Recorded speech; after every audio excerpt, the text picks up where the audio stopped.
Welcome to our channel. Today we how to activate Shopify case studies to create LinkedIn carousel posts. Complete guide step by step clearly. To activate Shopify case studies for creating LinkedIn carousel posts, start by logging into your Shopify account. Navigate to the Analytics section from your Shopify dashboard. Look for the Reports tab to access detailed performance insights. Select the case studies category to gather relevant examples.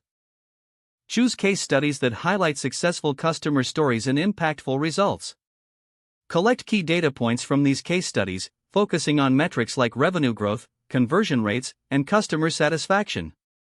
Next, organize this information into a simple, visual-friendly format. Decide on a consistent design theme for your carousel posts. Use tools like Canva or Adobe Spark to create visually appealing slides. Start with a captivating cover slide that includes a striking image and the case study title. On the subsequent slides, present key metrics, customer testimonials, and visual examples.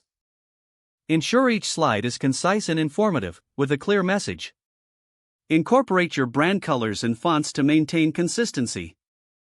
Once your slides are complete, export them in a suitable format for LinkedIn. Open your LinkedIn account and navigate to the Post Creation section. Select the option to create a carousel post by uploading your slides. Add a compelling caption summarizing the case study and its significance. Tag relevant individuals or companies to increase engagement and visibility. Review your post for accuracy and completeness before publishing.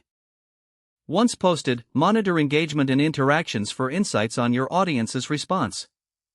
If the page does not load, refresh the browser or try again in a private or incognito window. Make sure you are using the correct email address, then retype it carefully to avoid small typos. If your password is not accepted, use the reset option and create a new strong password you can remember. Check your spam folder for verification or security emails, then complete any requested confirmation steps. Enable two-factor authentication if available to improve account security and reduce unauthorized access risk. After signing in, review your profile details so your contact information and settings are accurate and current. If you see an error message, note it down and try again after restarting your device and internet connection.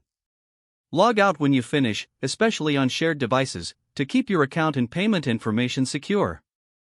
Don't forget to like this video and subscribe to our channel for more step-by-step tech guides.